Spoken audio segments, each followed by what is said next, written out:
மாம்பழத்தை என்ன பண்ணுறீங்கோ? இந்த கொட்டை மாம்பழத்தையா?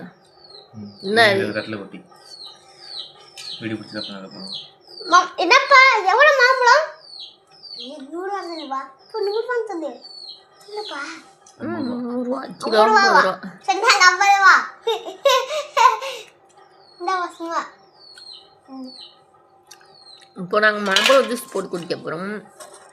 நல்லா பார்த்துக்கோங்க. தான் படுத்த மாம்பழம் எங்கள் வீட்டில் இருந்து வாங்கிட்டு வரல, நாங்கள் ஊர்லேருந்து வாங்கிட்டு வந்தோம். நல்ல மாம்பழம் ஃப்ரிட்ஜிலேருந்து வந்தோம், கெட்டெல்லாம் போகல, எல்லாம் ஜில்லுன்னு இருந்துச்சு. சூப்பராக இருக்கு மாம்பழம். கட் பண்ணுமா? மாம்பழம் எவ்வளோப்பா? மாம்பழம் எவ்வளோ? 100 ரூபாயா? இந்தாங்க 100 ரூபா. 10,000 ரூபாவா? சரிந்தாங்க 10,000 ரூபா. மாம்பழத்தை தாங்க. சக்கரை மக்களே, சக்கரை தான் தொட்டுமா சக்கரம் சக்கரை கிடையாது, மாங்காய் சர்க்கரை போதுமா?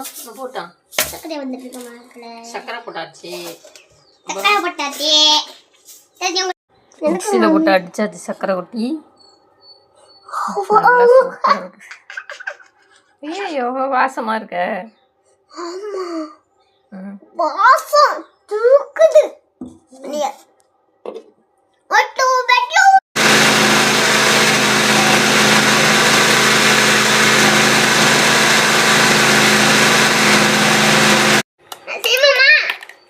ஐஸ் வாட்டர் கொஞ்சம் ஊற்றி ஜூஸ் ரெடி பண்ணியாச்சு.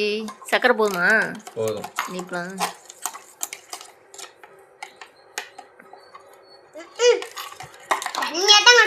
நாங்கள் எல்லாம் இப்போ ஜூஸ் குடிக்க போகிறோம். ஊத்துப்பா, ஊற்றி ஃப்ரிட்ஜில் வச்சுட்டு லொட்டை எடுத்து பார்த்தா ஐஸ் கட்டியா மாடல் தானேப்பா? ஏயா ஐஸ் கட்டி ட்ரையா? கூலிங் இல்லையா? நான் தான் தண்ணி ஊற்றிட்டா ட்ரையில்.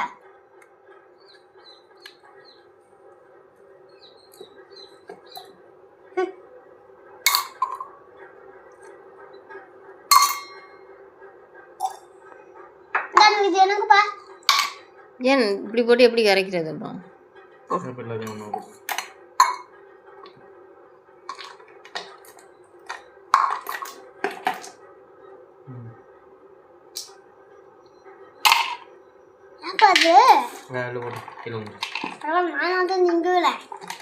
ஐஸ்